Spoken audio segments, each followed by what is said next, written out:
learning read aloud question called speaking section. So we will be having a test of 2 hours. So out of these 2 hours, you will see that your sections will be in 4 different areas: speaking, writing, reading, and listening.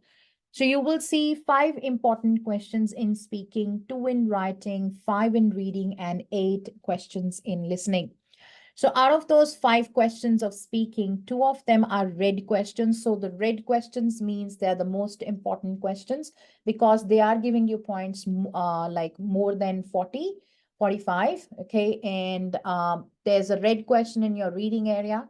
And then there's a red question in your listening area. So even if you're aiming to get 40, 50, 60, 70, 80, or 90 each, you have to have these red questions prepared very, very well, because there's no escape from these questions. Now, talking about read aloud, how many questions of read aloud you will see in your final exam? So you will see 6 to 7 questions of read aloud in your final exam. And then following, you will have repeat sentences, describe image questions, retell lecture, answer short questions. And that's what you are going to be marked on. But then you can see that there are 2 more questions that you have to answer. This is a trial-based questions. They are till 31st January in your exam. Computer and PTE is not going to give you any scores for these 2 questions. So it's like a 0 scored question, but it is still there for survey and trial. So these questions are called retell, group discussion, and respond to a situation. These 2 questions will be 1 or 2 in number. You are more than welcome to skip them because they're not like coming up and giving you scores. Now, talking about read aloud, remember the first question of your PTE. It is normally said, well begin is half done. So make sure you are properly prepared. You know how to crack this question. I have a great strategy and a magical tick that you can definitely use and get the scores. 6 to 7 questions will be there. So how many points this question called read aloud is giving you in the final exam? So read aloud question is giving you 44 points. Okay. So out of those 44 points, you are going to get half of the points in your speaking area, and you are going to get half of the points in your reading area. So basically 44 points, you're going to get 22 points in speaking and 22 points in reading. But trust me, there is nothing that is called reading in this question. The only thing that is that you're going to do in your exam for this question is called speaking fluency. You do well on that, you are definitely going to get the 22 points in your reading. The question is very simple and very easy, but you are still going to get great points in your final exam. That's how the screen is going to look like for your exam. You will see a paragraph on the screen. Computer will give you the instruction on the screen as well. Like, look at the text below. In 35 seconds, you must read this text aloud as naturally and clearly as possible. You have 35 seconds to read aloud. So the timer will vary from 35 seconds to 40 seconds. It will all depend on how many sentences are given to you. If the passage is a bit longer, like 4 to 5 sentences, then definitely you will get 40 seconds to read the paragraph and answer the paragraph. But normally it's 35 seconds. Now, what do we do? How do we answer this question? We will understand that. The first thing that we need to know is the timers that you're given to you. So the first timer is called preparation time. So in this preparation time, you are going to prepare by reading the text. That means you are rehearsing yourself. You're going to actually practice. Like, this is what you can do. The climate for doing business in Egypt more than in any other country last year, according to a global study that revealed a wave of company-oriented reforms across the Middle East. Like, that's how you can prepare. So you can see which words are there, what words are difficult, what you know and what you don't know how to answer. So all this you can see. And once that is done, that means once the timer is over, so you will have a beep sound. The beep sound is going to signal start speaking. So you have to start giving your answer in that beep sound, okay, after the beep sound. So the point here to remember is that after the beep, you have to start speaking immediately. If you still take 1, 2, or 3 seconds to say your answer, after 3 seconds of the time, the computer is going to skip recording and will give you a 0 score and will not do anything further for you. So that means you clearly lost a lot of score in your reading and listening just because you were not able to start speaking your answer straight away. So remember that, that is very, very important for us. So straight away you start speaking, and then computer will again give you a 40 seconds timer to 35 seconds timer. So you have to give your answer. So now we are going to say our answer in less than 10 seconds. We will try to speak as fast and as clear as possible so that we can get the best out of it. Now, what do we do? How do we answer? We will understand that, but there are few things that you have to do carefully before you start your test to ensure that your speaking goes perfectly fine. So few things that you have to remember: the microphone position.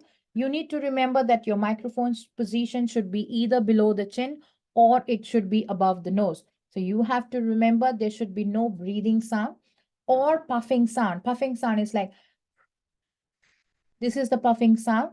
So you have to avoid these sounds coming in your answer so as you can get better scores. Okay, the voice is clear, the recording is clear. Next, you should have a good volume set, like a loud volume. You must speak loudly because all the students are going to start together. So you'll be able to hear a lot of other people speaking around you, which can be a quite distraction and depressing. So you must practice in the actual simulation. That means we have labs here where you can come and practice with other students. Do give your mock test, do your practice speaking in a face-to-face lab practice. That will help you to get better on your this thing called stress or distraction, which you get up because somebody else is speaking around you. Now, as I have said, you must avoid 3 seconds gap, especially in the beginning and in the end of your answer. The tone of your speech, your tone of the speech should be as strong as I am speaking at the moment. You must have a very bold voice. That is for female students. Don't try to be very nice when you're speaking your answer. That's not required. So you have to be very assertive in your tone. And so make sure you have your spiral sheets given to you because that is also very important. Check your pens, they are all working. Check that you must know that you must turn off, like put the cap back to your pen. You must recap it because if you don't do that, your pen is going to dry after a few minutes, which is a great loss because you need to take lots of notes for lots of questions. Be prepared. Your speaking test is going to be very, very long. Okay. Now, what is fluency? So there are a few things that you have to remember. First is that you should speak a little faster to complete the text. Second thing you need to know, there is no comma, no full stop. So you are going to speak continuously. You're not going to stop anywhere. The next thing is you should know that there's nothing called hesitation. You're not going to get nervous at all in your answer. That's not going to help you. So you have to be confident. Next is, if there is a very difficult word that you cannot pronounce or that you can pronounce, but it is taking a lot of energy out of you, try to avoid that word. Instead, say the word something that will help you more.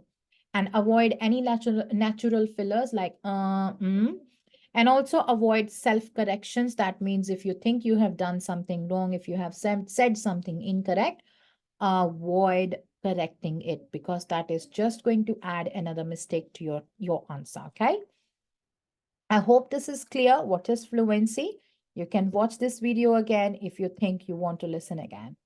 Similarly, what is pronunciation? So you have to say everything correctly or you don't say it. So if you know the pronunciation, great, you say it correctly. If you do not know the pronunciation, you don't say it. Okay, simple and easy. Now speak naturally, don't speak like a robot and without expressions. That's not going to help you. You must speak like a human being. The way you speak your language is the way you speak English because English is also a language. So you must be expressive with every word that you say. You should know that how the word has to be said, like the word avoid. Now, avoid is not a nice word. Avoid. No, you have to say avoid. Like it's a word that is telling you there is danger. Okay. Answer. So stress. So, stress is like you put on the stress. Okay. So after, off, the, confidently. So every word has its own pronunciation style and intonation. Must learn all the intonations and try to say them. Avoid to speak without intonations. You have to know that there should be expressions in your answer. Stress on the words that are in the beginning of a sentence or after comma. That will give you intonations more properly. Speak confidently till the end of your answer. I have seen mostly students, they ruin their answer towards the end, and that doesn't give us a lot of scores, okay? How to do your read aloud. Coming there, simple paragraph. You have a passage on the screen. You're only going to read one line out of it. It's called speak one line of the paragraph in a clear voice and at a speed. Try to say the answer in 10 seconds or less and then click next. And now, while you are saying your answer, while you are speaking your answer, you can say something over the word which you don't you don't know how to say, and speak fluently. Now, this is what has to be taught here. Now, I am going to move to the practice portal, and I am going to do some questions for you so you can understand what is a one-line strategy and how to answer it. So here on our portal, we will try to do read aloud question.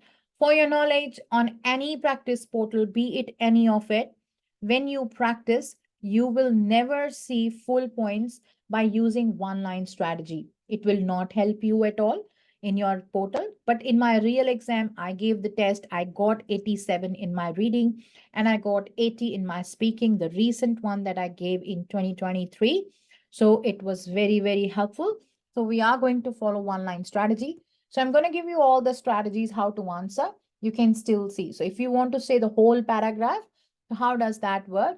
You must remember your answer should be spoken in less than 20 seconds of the timer. So you can keep your cursor in the middle of your screen, and that's when you say your answer, okay? So let us prepare in that time. How do you prepare is by looking at the question and by reading it, okay?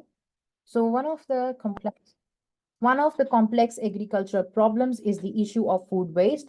Food waste refers to the discarding of something food at various stages of the food supply chain.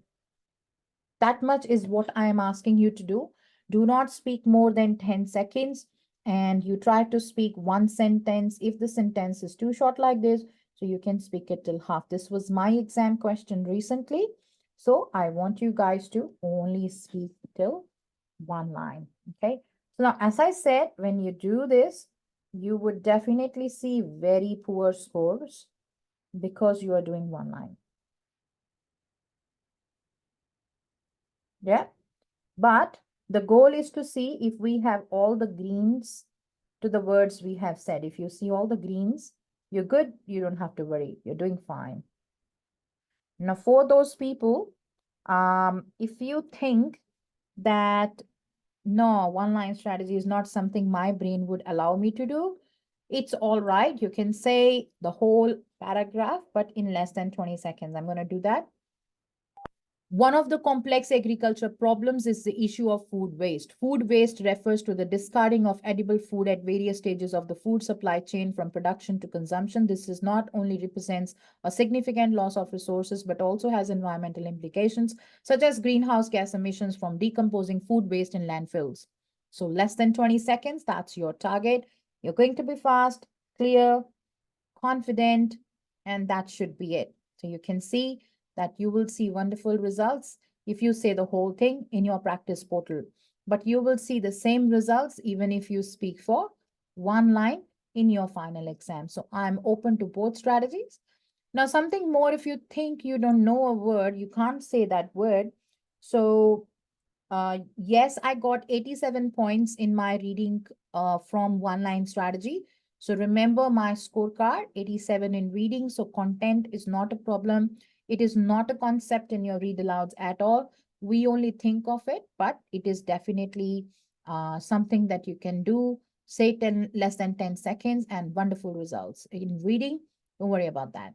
So how do you do it if you don't know the words, how to say them? So you say it like this. One of the complex something problems is the issue of food waste. Food waste refers to the something of edible food at various stages of the food supply chain from something to something. This not only represents a something loss of resources, but also has something such as greenhouse gas, something from something, food waste, and something. So you can say as many somethings as you want when you think you do not know the pronunciation of that particular word. Here we go. You can see the wonderful results still coming up, so you don't have to worry. I can do a few more questions for you with one line and with full strategy, so you can see more examples coming up. Environmental problems caused by hard rock mining involve water pollution by metals themselves, chemicals used in processing, acid rain and drainage, and sediment. So that's my one line, took me less than 8 seconds. I am going to stick to my one line strategy because that is giving me 100% results in my final exam. I am not going to stress about this. I'm only going to focus on getting a green to what I say. That's my target. Now showing you how to do it with full strategy, full wording. Environmental problems caused by hard rock mining involve water pollution by metals themselves, chemicals used in processing, acid drainage, and sediment. Metals and metal-like elements in the ore are toxic and prone to cause trouble by ending up in nearby streams and water tables as a result of mining operations. So still telling you, I know how to speak English. I am fine in English. I am just teaching you those simple and basic strategies because I want to make sure the students who are learning from me, they do the test to the easiest of the easiest ways, okay? So that's how you do your read aloud questions. If you have any further questions, contact your trainer. They'll be able to answer you from read aloud questions. Practice well and see you in the next session.